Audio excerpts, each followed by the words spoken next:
Bonjour, alors on est vendredi 17 janvier. Je vais vous parler un peu de la situation synoptique et de son évolution sur l'Afrique centrale. Alors je commence par des cartes Synergie, qui est quand même, quand ça marche, un outil professionnel qui permet de faire des macros, de superposer des paramètres, de faire des coupes, de faire des radiosondages, etc. Donc là, j'ai une macro que j'ai créée pour l'Afrique centrale avec le θ', à gauche et en haut, c'est-à-dire le contenu en vapeur d'eau, hein, à un certain niveau. Alors à gauche, je suis en bas à gauche, je suis à 850, au milieu, pas à 700, en haut à gauche 600 et en haut au milieu 500. Donc là, je suis en θ' et vent avec ligne de flux. Et en haut à droite, je suis en humidité à 300 avec les lignes de flux à 300. Donc en bleu, c'est humide et en orange, c'est très sec. Et puis en bas à droite, je suis en simulation vapeur d'eau, donc dans le modèle, hein, avec le violet qui est la convection profonde et les zones sèches en orange.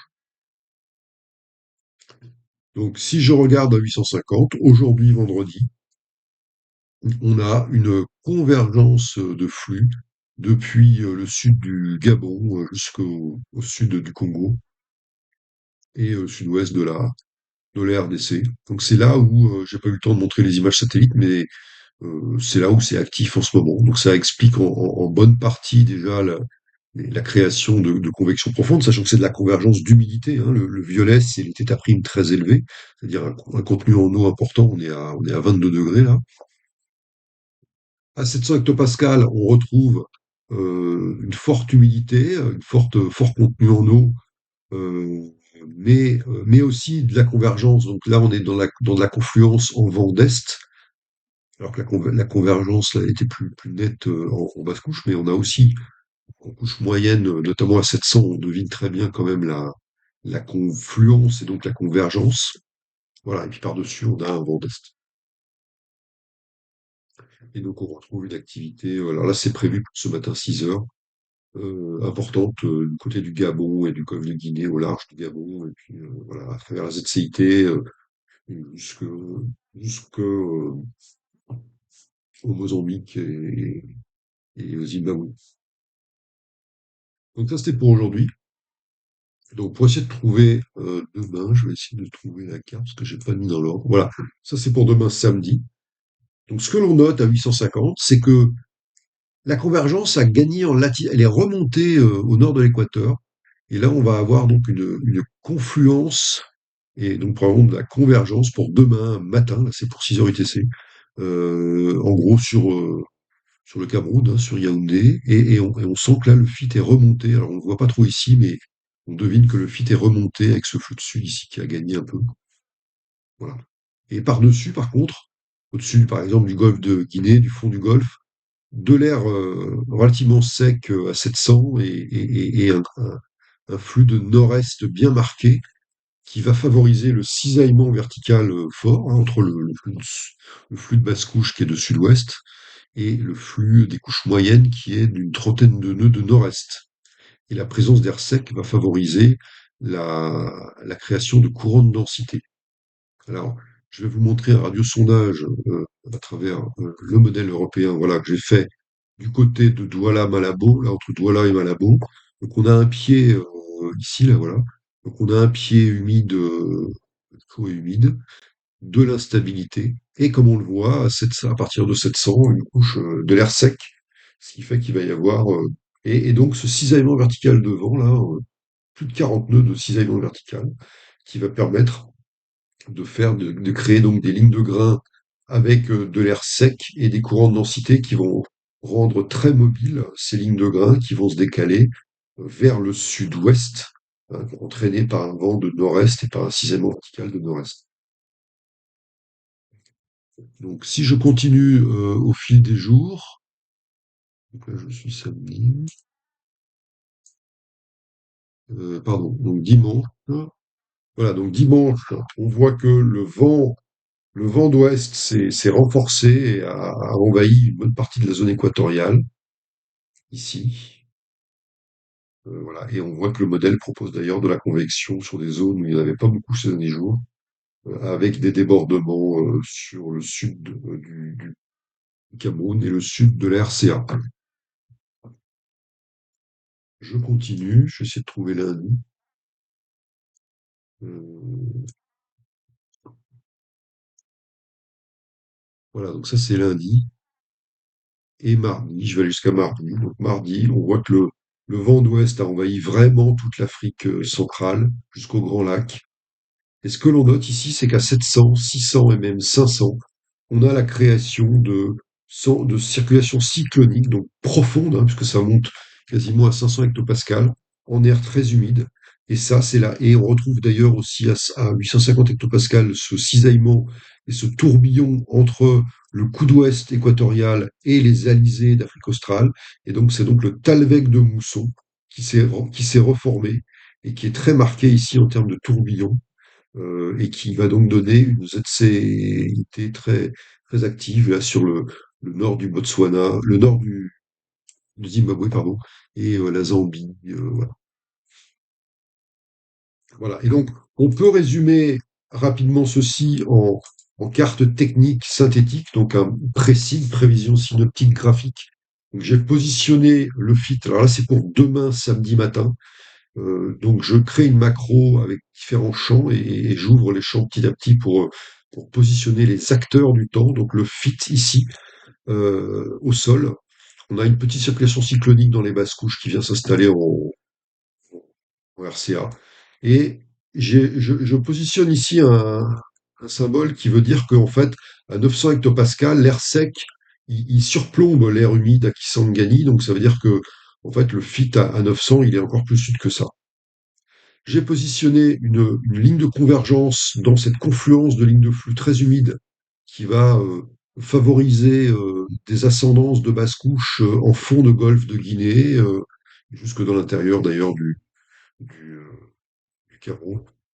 Et j'ai positionné un petit objet qui veut dire ligne de grain avec à 700 hectopascales, 30 nœuds, j'ai un peu mal positionné, là, j'ai mis une barbule de 30 nœuds pour montrer le cisaillement vertical, avec l'enveloppe noire, c'est l'enveloppe de vent 30 nœuds, 700 hectopascales, et donc un cisaillement vertical important qui va générer des lignes de grains qui vont se propager en gros de Malabo à Sao Tomé.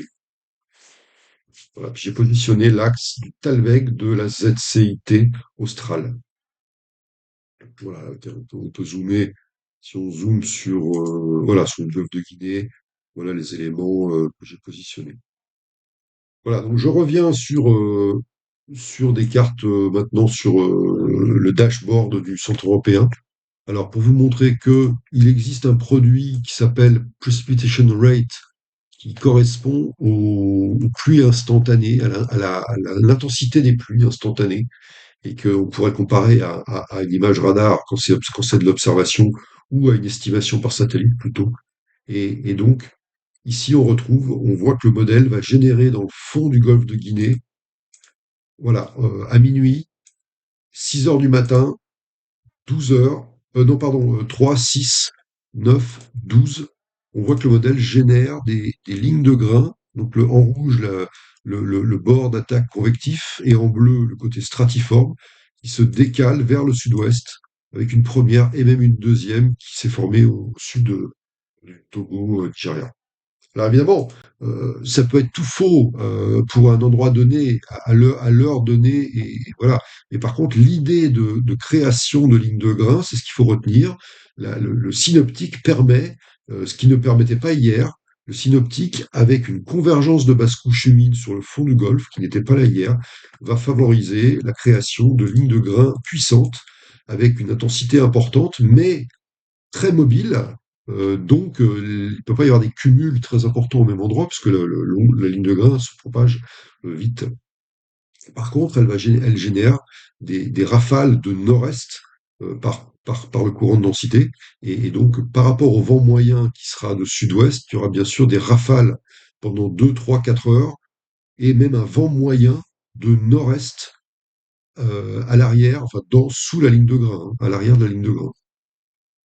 Voilà. Donc ça, c'est un produit important. Alors, vu avec une prévision d'ensemble en probabilité de dépassement de seuil, si je mets par exemple un dépassement de 10 mm, sachant que c'est un système de résolution de 9 km, donc qui a du mal à faire des intensités importantes. Donc il faut jamais regarder la valeur absolue, et il faut plutôt faire mentalement un débiaisage vers le haut, c'est-à-dire que quand le système prévoit 10 millimètres, ça peut pleuvoir 20 ou 30 ou 40 millimètres. Donc ça, c'est aujourd'hui. Vous voyez, il n'y a rien dans le fond du golfe de Guinée sur le Cameroun. Et demain, voilà, on a un signal ici d'activation au fond du golfe de Guinée qui se propage au fil des jours à l'intérieur de l'Afrique et qui va même se diriger vers les Grands Lacs pendant que ça se calme sur le golfe de Guinée et le Gabon. Alors, sous forme d'extrême forecast index, on va retrouver un indice ici pour, pas aujourd'hui, mais demain. Voilà, vous avez un signal très important, comme quoi la médiane des 51 membres de la prévision d'aujourd'hui crée des pluies en 24 heures, qui est beaucoup plus importante que la médiane du climat du modèle, que je vous montre à droite ici. Vous pouvez choisir ici la médiane ou les quantiles. Sous forme de PS grammes locaux, donc à gauche Malabo, à droite Douala. À Malabo, on retrouve à partir de demain samedi, 2, 3 jours de probabilité de pluie beaucoup plus significative, avec même quelques valeurs plus importantes en dizaines de millimètres, et associé à un renforcement du vent d'ouest. Donc c'est le coup d'ouest qu'on a vu sur les cartes traditionnelles. Sur Douala, c'est moins évident, parce qu'en fait les cellules se créent sur la côte et partent tout de suite au large, ce qui fait que ça fait pas forcément beaucoup de pluie à Douala. Et pour vérifier avec les météogrammes du modèle américain GFS, si je regarde Yaoundé par exemple, eh bien il y a aussi un signal de chance de pluie demain 18 et dimanche, avec des indices, par exemple ici des indices d'instabilité qui augmentent la CAPE, et puis le lifted index qui est largement en dessous de -3, ce qui veut dire une masse d'air très instable, et puis ici les profils très humides. Donc les deux modèles sont d'accord sur ce scénario de première petite pluie possible depuis Yaoundé jusqu'à Bangui et Kisangani. Voilà, donc c'est la première fois depuis le début de la saison sèche qu'il va repleuvoir un petit peu. En tout cas, une chance de pluie. Mais enfin, c'est pas grand-chose, c'est pas non plus des cumuls extrêmes qui pourraient dépasser, des cumuls forts qui pourraient dépasser les 50 millimètres. On n'en est pas là encore. Voilà, bon week-end.